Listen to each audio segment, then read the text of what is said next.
Hello students, तो चलिए हम लोग स्टार्ट करते हैं मैट्रिक्स, जो कि क्लास 12 में है और इससे जेईई मेन और एडवांस में भी क्वेश्चंस आते हैं। तो जो कि बहुत ही इम्पोर्टेंट टॉपिक है मैट्रिक्स। ठीक है, मैट्रिक्स से ही मिलता जुलता डिटर्मिनेंट है। तो पहले मैट्रिक्स पढ़ेंगे, उसके बाद डिटर्मिनेंट पढ़ेंगे, जो कि बहुत ही इम्पोर्टेंट टॉपिक है बोर्ड के लेवल से भी और जेईई मेन और एडवांस के लिए भी। तो सबसे पहले मैट्रिक्स का डिफिनीशन जानते हैं, मैट्रिक्स होता क्या है। ठीक, न्यू टॉपिक है ये, इससे पहले आप लोग 9th 10th में नहीं पढ़े होंगे। ठीक, तो जैसे बोला a set of mn numbers, real और इमेजनरी। mn नंबर्स होंगे जो रियल या इमेजनरी होंगे, arranged in the form of a rectangular array of m rows and n columns is called an m/n matrix. तो बोल रहा है ये एक सेट होगा mn नंबर का। mn करने का मतलब यहाँ होगा टोटल नंबर कितने होंगे mn, यानी m Guna n, number of कितने होंगे इसमें एलिमेंट mn होंगे। आपको इससे समझाऊंगा कैसे। तो इसमें बोला अरेंज इन रेक्टेंगुलर अरे, इसको रेक्टेंगुलर अरे, रेक्टेंगुलर मतलब ये एक दिख रहा है इधर और ये इधर एक रेक्टेंगल की तरह दिख रहा है, ये लेंथ और ये ब्रेथ, इसलिए इसको रेक्टेंगुलर अरे कहा गया है। रेक्टेंगुलर अरे ऑफ m रोज। तो रोज किसको बोलते हैं, तो रो बोलते हैं। ये हॉरिजॉन्टल जो दिख रहा है आपको ना, ये वाले रो कहलाते हैं।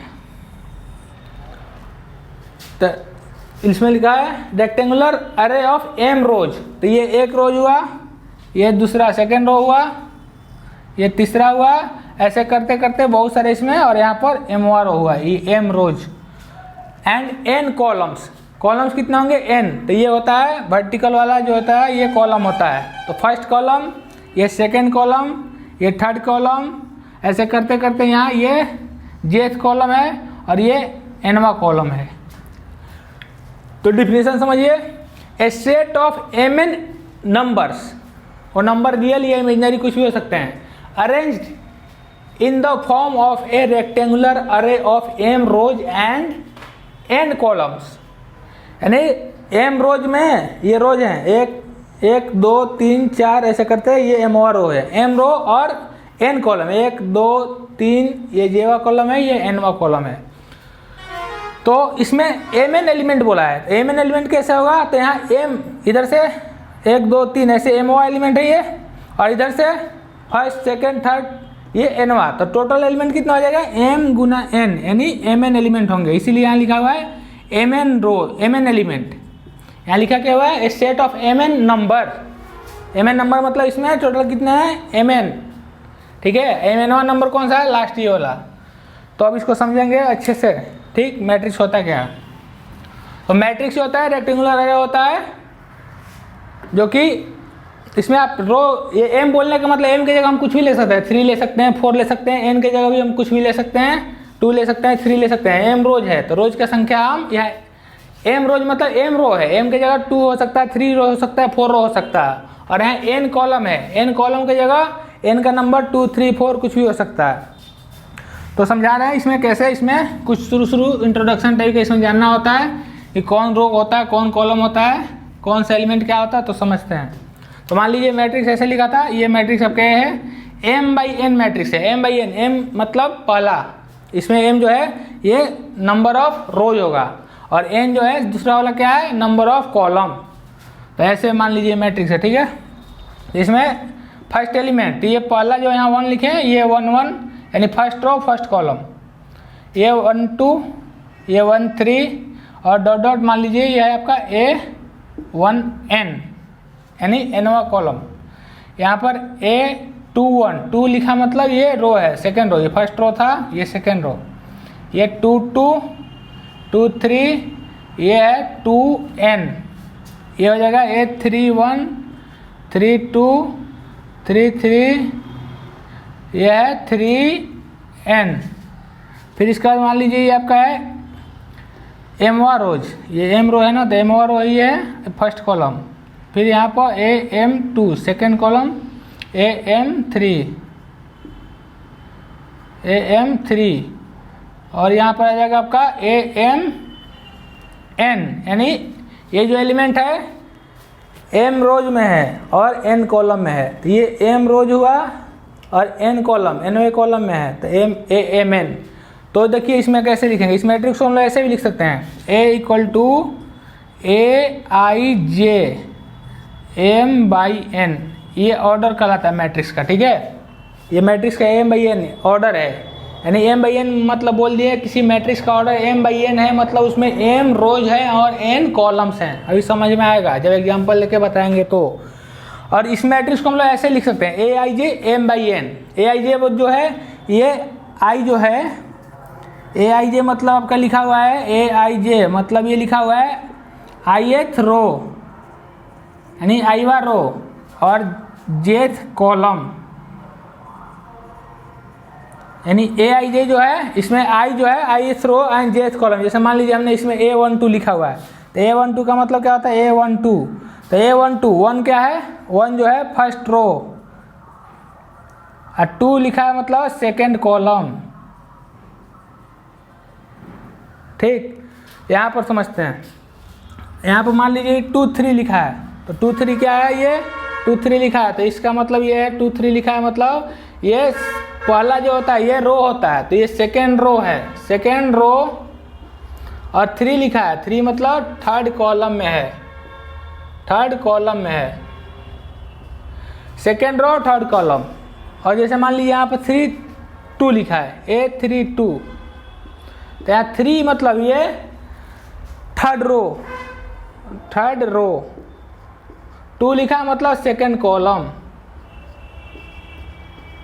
यानी फर्स्ट रो जो है रो बताता है, सेकेंड कॉलम यानी इसका प्लेस बता रहा है, जगह बता रहा है। A32 मतलब ये तीसरे रो में और सेकेंड कॉलम में, तो तीसरे रो में ये है तीसरा, फर्स्ट सेकेंड थर्ड, तीसरे रो और सेकेंड कॉलम ये, तो तीसरा रो ये सेकेंड कॉलम ये, तो एलिमेंट ये होगा A32। अब एग्जांपल लेके जैसे दिखेंगे, मान लीजिए हम m का वैल्यू ले रहे हैं, कुछ m का वैल्यू मान लीजिए हम 2 ले रहे हैं, तब समझ में आएगा एग्जांपल से। ये समझ में नहीं आ रहा होगा अच्छे से, एग्जांपल से समझ में आएगा। मान लीजिए हम m लिए 2 और n ले लिए 3, तो हमारी मैट्रिक्स का ऑर्डर क्या हो जाएगा M/n, यानी 2/3, यानी 2/3। मान लीजिए ये कोई मैट्रिक्स है तो उसको हम क्या लिखेंगे AIJ, ये 2/3 ऑर्डर की। तो मान लीजिए एलिमेंट इसमें कितने हो जाएंगे, 2 × 3 6 एलिमेंट हो जाएंगे। तो हम ए को ऐसे लिख सकते हैं, कोई भी एलिमेंट मान लीजिए अपने मन से ले लिए, तो इसमें कितना होगा 2, यानी 2 रोज होंगे। मान लीजिए पहला एलिमेंट 1 है, ये 3 है, ये 5 है, तो फर्स्ट 1 2 3 कॉलम हो गया, इसमें 3 कॉलम लेना है। सेकेंड रो में मान लीजिए 2 ले लिए, 5 ले लिए, 7 ले लिए, तो ये आपका मैट्रिक्स हो गया। मैट्रिक्स कैसे हो गया, इसमें 2 रो हैं, तो फर्स्ट रो ये वाला और सेकेंड रो ये वाला, 2 रो हो गए। और कॉलम कितने हो गए 3, एक कॉलम ये, दूसरा कॉलम ये, तीसरा कॉलम। तो मैट्रिक्स ऐसे लिखते हैं। अब जैसे क्वेश्चन आते हैं कैसे एग्जाम में, आपको एनसीईआरटी में भी क्वेश्चन है और एग्जाम में भी आते हैं, डायरेक्ट बोर्ड में इसे क्वेश्चन आते हैं कैसे। तो देखिए दिखाता हूँ कैसे क्वेश्चन आते हैं, कुछ एग्जाम्पल कराऊंगा तो आपको क्लियर हो जाएगा कैसे कोई मैट्रिक्स लिखेंगे अगर ऑर्डर दिया हो और कुछ रिलेशन दिया रहता है एलिमेंट्स के बीच। जैसे एक क्वेश्चन है, मान लीजिए आपको दिया है, क्वेश्चन है कंस्ट्रक्ट ए 3/4 मैट्रिक्स। क्वेश्चन है कंस्ट्रक्ट ए 3/4 मैट्रिक्स। 3/4 मैट्रिक्स हमको कंस्ट्रक्ट करना है और जहाँ दिया हुआ है whose elements are given by, whose elements are given by, कोई रिलेशन दिया रहता है, given by aij equal to i plus J. तो ध्यान से देखिएगा क्वेश्चन, ऐसे ही क्वेश्चन डायरेक्ट आता है, एनसीईआरटी में भी है और बोर्ड में भी डायरेक्ट क्वेश्चन आता है। बोला है कंस्ट्रक्ट ए 3/4 मैट्रिक्स, यानी एक 3/4 मैट्रिक्स हमको कंस्ट्रक्ट करना है। Whose elements are given by aij equal to i plus J. तो यहाँ ऑर्डर कितना है 3/4 है मैट्रिक्स का, यहाँ m कितना हो गया 3 और n हो गया 4, यानी मैट्रिक्स में जो होगा 3 रोज होंगे और 4 कॉलम होंगे। ये देखकर पता चल गया ऑर्डर दिया है। तो सबसे पहले एलिमेंट निकालेंगे। तो देखिए मैट्रिक्स कुछ ऐसा होगी, ठीक है, 3 रोज, तो मान लीजिए ऐसे लिख देंगे इसको ये 3, इसमें 3 रो लेना है, तो A1 ये होगा, A12 4 कॉलम लेना है, A13 A14 4 कॉलम हो गया फर्स्ट रो।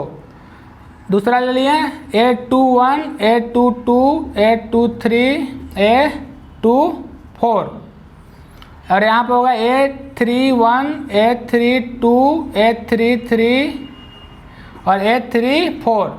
ऐसी मैट्रिक्स होगी मेरा 1 2 3 रोज हो गए, 4 कॉलम, 1 कॉलम 2 कॉलम 3 4। अब इन सब एलिमेंट के बारे में सबका वैल्यू लिखना है। A11 की वैल्यू कितनी होगी, तो देखिए रिलेशन दिया निकालने के लिए Aij equal to I plus J, तो वैल्यू निकालेंगे। यहाँ पहले सबसे पहले इस एलिमेंट को निकालेंगे A11 को, तो A11 कैसे होगा, तो A11 यहाँ i की वैल्यू भी 1, j की वैल्यू 1, तो यहाँ रखिए i की वैल्यू 1 और j की वैल्यू भी 1, तो कितना आ गया 2, यानी A11 मेरा कितना आ गया 2 आ गया, ये एलिमेंट कितना आ गया 2 आ गया। ऐसे ही निकालते हैं। फिर आपको आ गया ये एलिमेंट निकालेंगे A12 मतलब यहाँ i की जगह क्या है 1 और j की जगह 2, तो i की जगह 1 रखेंगे प्लस j की जगह 2 रखेंगे, ये आ गया 3। दूसरा आ गया एलिमेंट आपका, अब इसको निकालेंगे A13 ये 1 रो है और 3 कॉलम है, यानी i का वैल्यू कितना है 1 और j का वैल्यू 3, तो यहाँ रखिए i1 j3, तो 1 प्लस 3 ये आ गया आपका 4।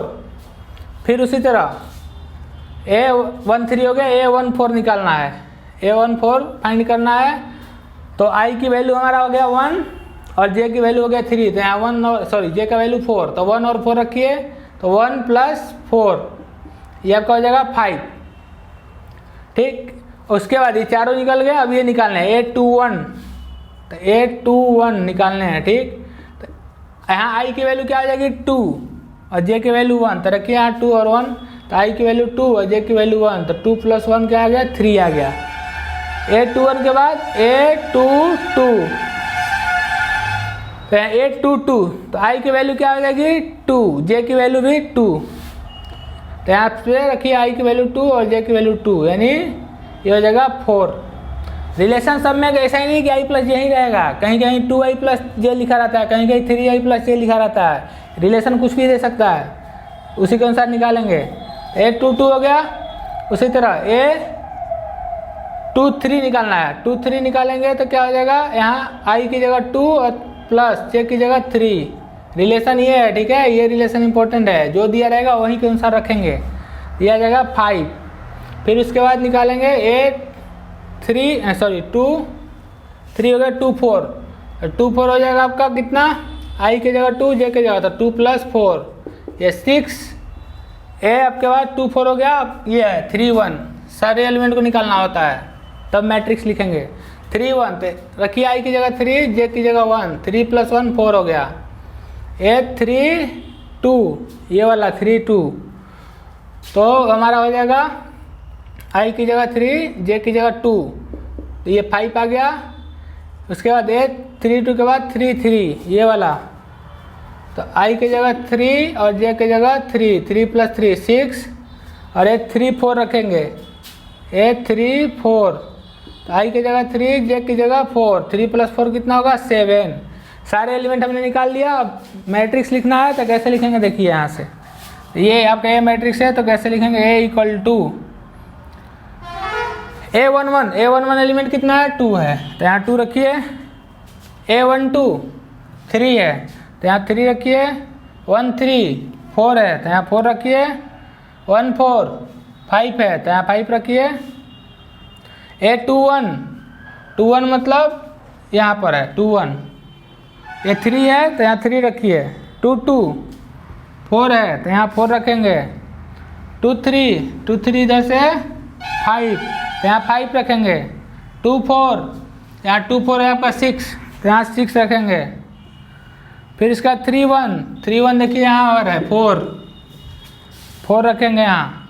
उसके बाद 3 2 है 5, फिर 3 3 यहाँ 6 है, तो यहाँ 6 रखा।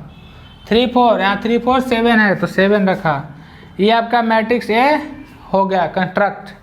कंस्ट्रक्ट करना था, रिलेशन दिया था Aij equal to I plus J. दूसरा क्वेश्चन है, रिलेशन दिया हुआ है Aij equal to I minus J. Aij equal to कोई मैट्रिक्स दूसरा लिखना है, उसमें दिया है ऐसे दिया है Aij जो है उसमें i माइनस जे है, ठीक है। तो यहाँ पर i प्लस जे था तो उसमें i माइनस जे करना है, तो इसको भी आपको ऐसी तरह कंस्ट्रक्ट करना है, ठीक है। यहाँ 1 1 रखेंगे तो यहाँ 1 - 1 2 - 2 ऐसे करके रखना है, ठीक है। 1 - 2 रखेंगे, 1 - 3 ऐसे करके यहाँ निकालेंगे। अगर यहाँ 1 3 निकालना हो तो यहाँ 1 और यहाँ 3 रखेंगे, तो ये इसी तरह बनेगा। तो ये आपका मैट्रिक्स, ये आंसर होगा फाइनल, ठीक। तो मैट्रिक्स कंस्ट्रक्ट करना है तो कोई रिलेशन दिया रहेगा ये आई और जे के बीच में, तो आप जितना बोले ऑर्डर, अगर यहाँ 3/4 बोला था ऑर्डर, यानी 3 हमको रोज लेने थे तो हमने 1 2 3 रोज ले लिए और 4 कॉलम। इसको उलट करके पूछ सकता है, ये 4/3 कर सकता है। अगर 4/3 पूछ दे तो 4/3 मतलब 4 कॉलम लेने हैं, तो 1 2 3 4 यहाँ तक कॉलम एक आ जाएगा। और 4 रो बोलेगा तो 4 रो लेना है, तो 1 रो 2 रो 3 रो 4 रो यहाँ तक आ जाएगा और 3 ही कॉलम, ये कॉलम गायब हो जाएगा, ठीक। तो ये तो मैट्रिक्स कंस्ट्रक्ट करना हुआ, ये बहुत इजी होता है, इसमें कोई ज़्यादा डिफिकल्ट नहीं है, बस प्लस माइनस है, जो भी रिलेशन दिया रहेगा उसके अनुसार मैट्रिक्स निकालेंगे। अब है टाइप्स ऑफ मैट्रिक्स, मैट्रिक्स कितने तरह के होते हैं, ठीक है, सबके बारे में पढ़ेंगे। मैट्रिक्स कितने तरह के होते हैं उन सब के बारे में पढ़ेंगे। तो मैट्रिक्स के बारे में बहुत डिटेल्स में पढ़ेंगे, क्योंकि यहाँ से क्वेश्चन सभी जगह आते हैं, कंपटीशन में भी आते हैं। ये ज़्यादातर कंपटीशन नहीं आएगा, ये +2 में आपको आएगा। +2 में इससे क्वेश्चन डायरेक्ट आता है एग्जाम में, बोर्ड के एग्जाम में। कंपटीशन में ये सब क्वेश्चन इतना हलवा नहीं पूछेगा। अब जैसे टाइप्स ऑफ मैट्रिक्स है, ठीक है, कितने तरह की मैट्रिक्स होती हैं, types of matrices, MATRICES, matrices, ये मैट्रिक्स का प्लूरल फॉर्म होता है मैट्रिसेज, ठीक है। तो इसमें सबसे पहले है रो मैट्रिक्स, इसमें सबसे पहला मैट्रिक्स है रो मैट्रिक्स। रो मैट्रिक्स, तो रो मैट्रिक्स बोलने का मतलब इसका नाम से ही है, रो मैट्रिक्स, इसका नाम है रो मैट्रिक्स। तो रो मैट्रिक्स मतलब इसमें केवल रो होगा, एक ऐसा मैट्रिक्स जिसमें ओनली 1 रो हो, ठीक है। The matrix which consist of only 1 रो, इसका डिफिनेशन हो जाएगा, ठीक है। The matrix which consist of only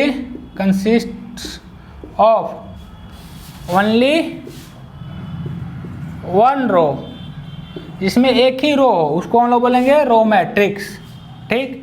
तो जैसे देखिए, मान लीजिए कोई मैट्रिक्स बी है या ए है, कुछ भी लिखिए, इसमें एक ही रो होगा, तो इस मैट्रिक्स को मान लीजिए हम लोग ऐसे दे रहे हैं 1 2 7 8।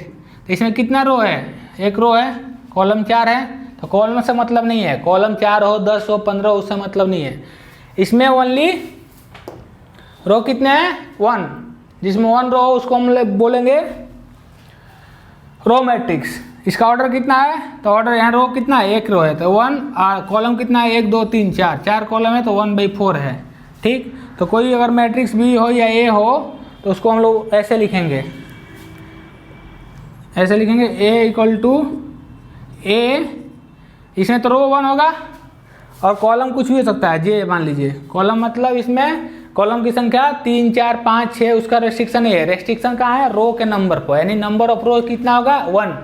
अगर रो मैट्रिक्स है तो नंबर ऑफ रोज उसमें 1 ही होगा, तो नंबर ऑफ रो 1 लिख दिए, यहाँ जे लिख दिए, जे मतलब यहाँ कॉलम का नंबर फिक्स नहीं है, कुछ भी हो सकता है। तो ऑर्डर क्या हो जाएगा यहाँ पर 1/, यहाँ पर n कर लीजिए, n की जगह कुछ भी हो सकता है, n की जगह 2 3 4 या 1 कुछ भी हो सकता है। तो एक ये होगा, जैसे दूसरा एग्जांपल दिखा रहा हूँ, ए मान लीजिए 1 3 5 7 8 9 10 11, ये भी एक मैट्रिक्स हो गया। ये क्या है, रो मैट्रिक्स है। कितना ऑर्डर है इसका, 1 2 3 4 5 6 7 8, तो इसका 1 कॉलम है, रोज इतना 8 है, तो ऑर्डर क्या होगा 1/8, ठीक। तो ये रो मैट्रिक्स समझ में आया होगा। रो मैट्रिक्स के बाद है कॉलम मैट्रिक्स। तो कॉलम मैट्रिक्स समझिए क्या होगा, उसका भी नाम से ही पता चलता है क्या होता है कॉलम मैट्रिक्स। उसमें ओनली 1 कॉलम होगा, जैसे रो मैट्रिक्स था तो रो मैट्रिक्स में ओनली 1 रो था, तो column matrix the matrix which consist of only 1 column, उसको बोलेंगे कॉलम मैट्रिक्स। ये मैट्रिक्स के टाइप्स हैं, ठीक है, ये जानना आपको जरूरी है। कॉलम मैट्रिक्स, इसमें आपको जानना जरूरी है, तो इसमें लिखेंगे the matrix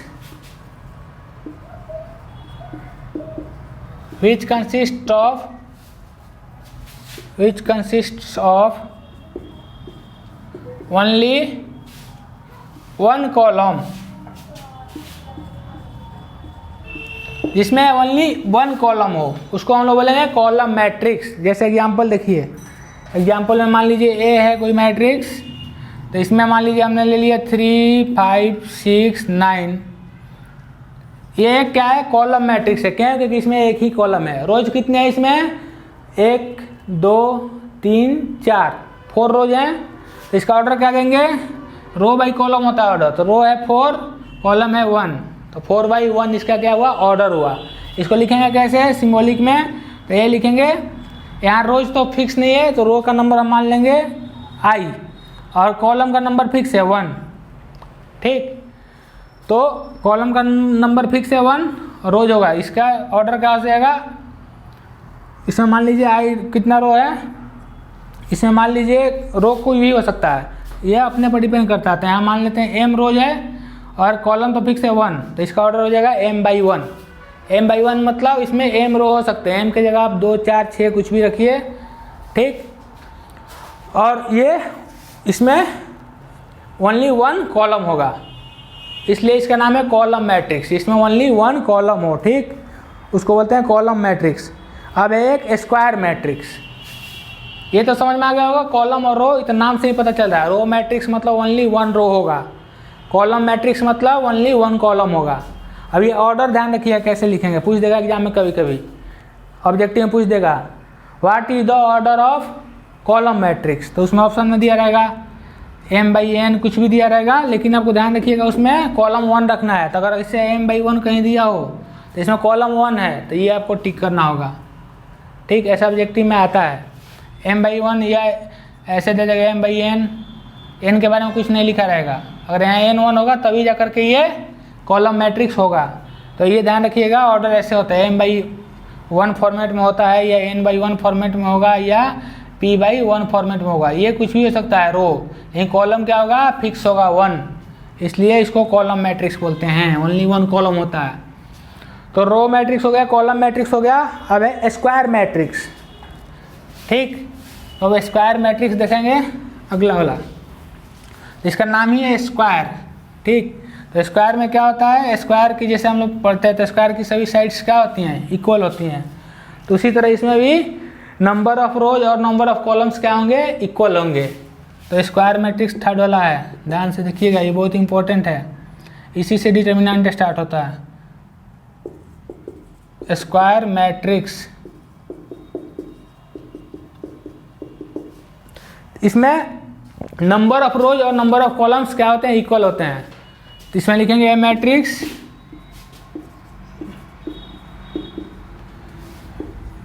in which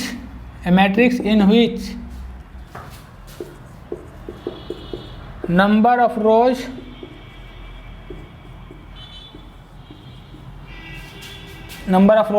equals the number of columns. A matrix in which number of rows equals the number of columns, यानी ऐसा मैट्रिक्स जिसमें नंबर ऑफ रो और नंबर ऑफ कॉलम क्या होते हैं? इक्वल होते हैं। Number of row equals the number of column. ठीक, जैसे मान लीजिए कोई मैट्रिक्स ए ले लिया हमने, ठीक है, तो इसमें मान लीजिए हमने 2 रो और 2 कॉलम ले लिया, 2 5 7 9। तो इसमें कितने रोज हैं? 1 2, एक रोज ये और दूसरा 2 रो, कॉलम 1 2। ये 2/2 मैट्रिक्स है, यानी 2 रो और 2 कॉलम। कोई मैट्रिक्स मान लीजिए बी ले लिया, इसमें 3 रोज हैं, 7 8 9 6 5 2 1 7 6। इसमें कितने हो गए? 1 रोज, सेकेंड रोज, थर्ड रोज, 3 रोज हो गए टोटल। कॉलम कितने आ गए? फर्स्ट सेकेंड थर्ड, 3 कॉलम भी हो गए। तो ये इसका ऑर्डर हो जाएगा 3/3, यानी 3 रोज 3 कॉलम। तो number of rose number of columns क्या है? सेम हो जिसमें, उसको हम लोग बोलेंगे स्क्वायर मैट्रिक्स। ये सारे स्क्वायर मैट्रिक्स है। अगर 4 कॉलम और 4 रोज हो तो वो भी क्या होगा? स्क्वायर, यानी number of rose number of column same हो, उनको हम लोग बोलते हैं स्क्वायर मैट्रिक्स। बहुत ही इंपॉर्टेंट है स्क्वायर मैट्रिक्स। ठीक, स्क्वायर मैट्रिक्स बहुत ही इंपॉर्टेंट है। उसके बाद ये सब टाइप्स है मैट्रिक्स के, ठीक है। मैट्रिक्स के बहुत सारे टाइप हैं, इस सब के टाइप्स बारी बारी से बता रहा हूँ, ठीक। तो ये स्क्वायर मैट्रिक्स हो गया, ये ऑर्डर इसका क्या है 2×2, तो इसको ऐसे लिख सकते हैं, सिंबॉलिक लिखना हो तो A = AIJ, ठीक। यहाँ M/M नहीं लिखते हैं, M/N नहीं लिखेंगे क्योंकि M और N अलग अलग हो जाएगा। सिंपली इसको ऐसे भी लिख सकते हैं, M लिख दिया, या सिंपली इसको ऐसे लिख सकते हैं AIJ N लिख दिया। तो यहाँ M लिख दिया मतलब ये स्क्वायर मैट्रिक्स है, क्या? क्योंकि इसका ऑर्डर क्या हो गया M/M है, ऑर्डर क्या है M/M। यहाँ सिंपली N लिखा हुआ है मतलब इसका ऑर्डर है N/N, ठीक। यानी नंबर ऑफ रोज और नंबर ऑफ कॉलम इसमें कितने हैं? M है। इसमें number of rose number of column क्या है? N है। तो इसको हम लोग सिंपली ऐसे लिखते हैं, इसमें जैसे लिखते थे ना पीछे वाले में M/N, इसमें M/N नहीं लिखने की जरूरत है, क्योंकि अगर M सिंपल लिखा है तो समझिए ऑर्डर M/M है, और सिंपली N लिखा है तो समझिए ऑर्डर N/N है, यानी नंबर ऑफ रोज और नंबर ऑफ कॉलम भी क्या है? N है। अगर इसमें M लिखा है तो नंबर ऑफ रोज और नंबर ऑफ कॉलम क्या है? M है, ठीक है। और एक अगला मैट्रिक्स है डायगोनल मैट्रिक्स, ठीक। अगला मैट्रिक्स है डायगोनल मैट्रिक्स।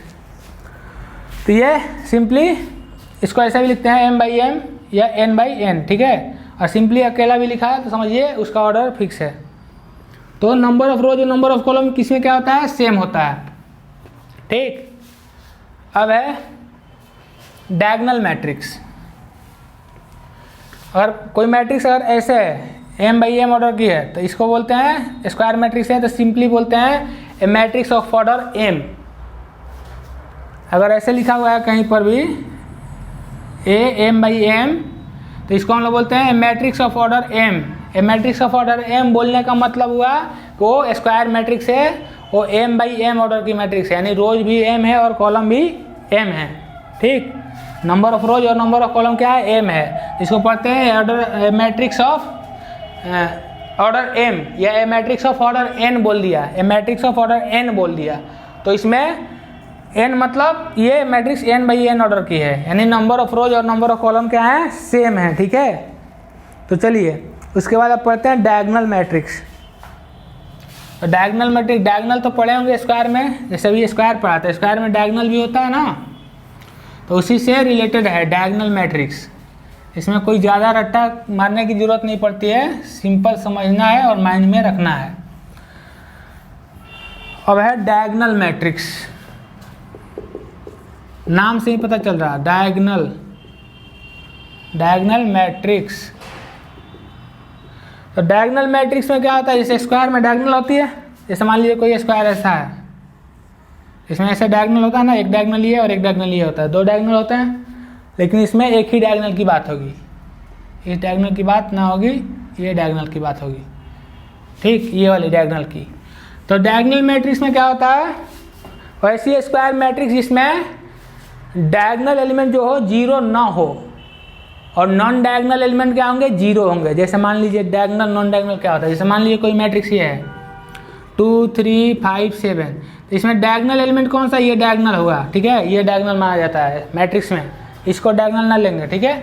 तो इसमें ये वाला एलिमेंट जो होंगे जीरो नहीं होंगे, ठीक, और ये दोनों एलिमेंट जीरो होंगे। तो जैसे कोई मैट्रिक्स मान लीजिए ऐसे लिखा हुआ है AB और ये 0 और 0, तो ये क्या हुआ? डायगोनल मैट्रिक्स होगा, क्योंकि ये डायगोनल वाला एलिमेंट जीरो नहीं है और नॉन डायगोनल एलिमेंट क्या है? जीरो है, ठीक है। तो डायगोनल मैट्रिक्स बोलता है जिसमें डायगोनल एलिमेंट क्या हो? नॉन जीरो, और जो नॉन डायगोनल एलिमेंट है वो क्या होंगे? जीरो होंगे, ठीक। तो इसका डिफिनेशन हो जाएगा ए matrix in which all the elements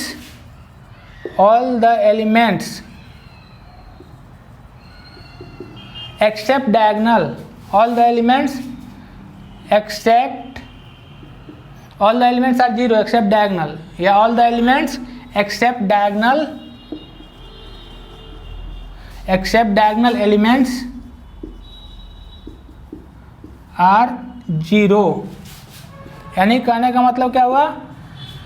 A matrix in which all the elements except diagonal elements are zero, यानी सभी एलिमेंट जीरो हो एक्सेप्ट डायगनल, यानी डायगनल एलिमेंट जीरो ना होगा। A matrix in which all the elements are zero except diagonal, इसे भी लिख लीजिए, कंफ्यूजन हो जाए। All the elements are zero except diagonal, all the elements are zero except diagonal, नहीं डायगनल को छोड़ करके बाकी सारे एलिमेंट क्या होंगे, जीरो होंगे।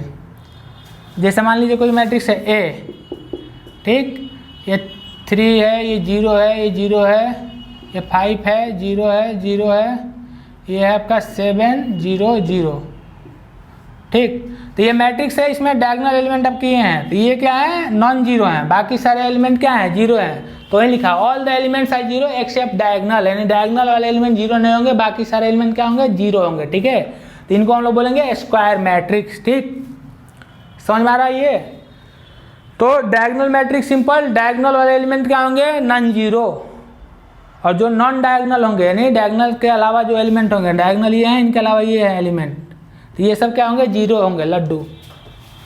तो जैसे इसको कैसे लिखेंगे, कोई मैट्रिक्स ए से ए है तो इसको लिखेंगे ए आई जे, मान लीजिए एन बाई एन ऑर्डर की है, और इसमें जो ए आई जे होगा वो क्या होगा, जीरो होगा। कब ए आई जे जीरो कब होगा, जब आई नॉट इक्वल टू जे हो, अभी समझाएंगे ये क्या लिखा हूँ। और ए आई जे नॉट जीरो होगा कब, जब आई इक्वल टू जे, ये समझ में आ रहा है क्या बोल रहा हूँ। ए आई जे यानी आई रो का और जे कॉलम का एलिमेंट ये जीरो होगा कब, जब आई नॉट इक्वल टू जे होगा। कहने का मतलब इसे ये है, ए 1 1 है, ये फर्स्ट रो और फर्स्ट कॉलम, ये क्या है, सेकेंड रो सेकेंड कॉलम, तो ये एलिमेंट क्या है, ए 2 2 है, और ये एलिमेंट क्या है, थर्ड रो और थर्ड कॉलम, तो ए 3 3 है। तो ये एलिमेंट क्या होंगे, जीरो नहीं होंगे, तो वहीं लिखा हुआ है ए आई जे नॉट इक्वल टू जीरो कब, जब आई इक्वल टू जे होगा।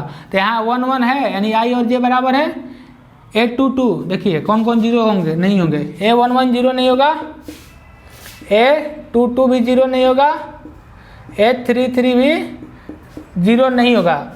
ये क्या है, आई इक्वल टू जे है ना, आई इक्वल टू जे यानी 1 इक्वल टू 1 है, यहाँ भी 2 इक्वल टू 2 है ये वाला, और 3 इक्वल टू 3 है, तो वहीं लिखा हुआ है यहाँ ए आई जे नॉट इक्वल टू जीरो, तो ए 1 1 ये नहीं जीरो होगा, कब जीरो नहीं होगा, जब आई इक्वल टू जे होगा। आई इक्वल टू जे मतलब नंबर ऑफ रो और नंबर ऑफ कॉलम जब एलिमेंट का सेम होगा तो वो एलिमेंट जीरो नहीं होगा, यानी नंबर ऑफ रो और नंबर ऑफ कॉलम कौन से एलिमेंट का सेम होगा, डायगोनल का होगा। ये जो डायगोनल एलिमेंट होंगे सबका number of row number of column, यहाँ first row first column, second row second column, third row third column, ठीक। तो इसीलिए यहाँ लिखा हुआ है ये डायगोनल वाले एलिमेंट, ये डायगोनल है, आई इक्वल टू जे मतलब ये डायगोनल एलिमेंट है, तो ये जीरो नहीं होंगे। और जीरो कौन होंगे, जो डायगोनल पर नहीं है, यानी आई इक्वल टू जे जहाँ नहीं हो, यहाँ आई नॉट इक्वल टू जे है, यानी ये सब एलिमेंट जो है ये सेकेंड रो फर्स्ट कॉलम, यानी 2 रो है और 1 कॉलम है, तो 2 1 बराबर नहीं है। यहाँ पर 3 1 है, यानी थर्ड रो फर्स्ट कॉलम, ये भी 3 1 बराबर नहीं, ये भी जीरो है। यहाँ पर first row second column 1 2 equal नहीं है, 1 3 इक्वल नहीं है, यहाँ पर 2 रो सेकेंड रो है और फर्स्ट कॉलम 2 1 इक्वल नहीं है। तो यही ये लिखा हुआ है, ये समझ में आया होगा क्या है, ए आई जे जीरो होगा, ए आई जे जीरो होगा मतलब जब आई नॉट इक्वल टू जे होगा, यानी वो एलिमेंट जो डायगोनल पर नहीं है जीरो होंगे। तो डायगोनल मैट्रिक्स मतलब वैसा मैट्रिक्स जो जिसमें डायगोनल एलिमेंट क्या हो, नॉन जीरो हो, और जो नॉन डायगोनल हो वो जीरो हो। नॉन डायगोनल ये सब हैं, ये सब नॉन डायगोनल हैं, और डायगोनल वाले ये हैं। तो डायगोनल मैट्रिक्स में ओनली डायगोनल, तो इसको ऐसे भी रिप्रेजेंट करते हैं डायगोनल मैट्रिक्स को, ऐसे लिखा रहेगा डायगोनल। अब मैं यहाँ पर एलिमेंट का जो भी है इसे 3 5 7 है, तो इसको ऐसे भी लिखते हैं 3 5 7, ऐसे लिखा रहता है, ठीक। डायगोनल मैट्रिक्स में क्या कोमा दिया रहता है। तो अगर इस मैट्रिक्स को सिंपल ऐसे लिखा है ए इक्वल टू डायगोनल 3 5 7, तो समझ लिए डायगोनल मैट्रिक्स है, ऐसे भी लिखा रहेगा, ठीक। मैं आगे फिर से क्लियर लिख रहा हूँ कैसे लिखा रहता है इसको, सिंबॉलिक फॉर्म में या शॉर्ट फॉर्म में। तो देखिए जैसे कोई मान लीजिए आपको ऐसे लिखा है B equal to diagonal, diagonal यहाँ लिखा है आपको 2 5 7 मान लीजिए लिखा है, तो समझिए ये डायगोनल मैट्रिक्स बी है। तो कैसे लिखेंगे इसको, 2 5 7 है, तो यहाँ 2 यहाँ 5 यहाँ पर 7 लिखेंगे, ये 0 ये 0 ये 0 ये 0 ये 0 ये 0, तो यानी डायगोनल एलिमेंट पर ये सब डायगोनल के एलिमेंट ऐसे लिखे हुए हैं तो इनको लिख दिए, बाकी सब जीरो। अगर ऐसे लिखा रहता C equal to diagonal, C equal to diagonal, यहाँ पर 1 5 3 9 4 लिखा है, तो 4 लिखा मतलब 4 डायगोनल एलिमेंट हैं, तो ऐसे मैट्रिक्स होगी 1 5 3 और 9। तो एलिमेंट एक यहाँ होगा, एक यहाँ होगा और यहाँ होगा, ये भी होगा, ये भी होगा, ये सब जीरो होंगे। नॉन डायगोनल एलिमेंट का होंगे, जीरो होंगे। कितने एलिमेंट होंगे? इसका ऑर्डर क्या आ जाएगा? 4/4 यानी 16 एलिमेंट, 4 4 4 16 एलिमेंट हो गए। तो ये डायगोनल वाले जो एलिमेंट हो गए ये सब लिखे रहते हैं यहाँ पर, तो ऐसे लिखा है तो समझिए डायगोनल मैट्रिक्स है, ऐसे लिखा जाएगा। ठीक, तो आज इतना ही। आगे जो भी मैट्रिक्स है, स्केलर मैट्रिक्स है, आइडेंटिटी मैट्रिक्स है, ठीक, और ये upper triangular, lower triangular, null matrix, ये सब अगले वाले वीडियो में एक्सप्लेन करूँगा। और जो भी लोग प्लीज़ नए हैं चैनल को सब्सक्राइब कर दीजिए और वीडियो को लाइक शेयर कर दीजिएगा। ठीक, तब तक के लिए धन्यवाद।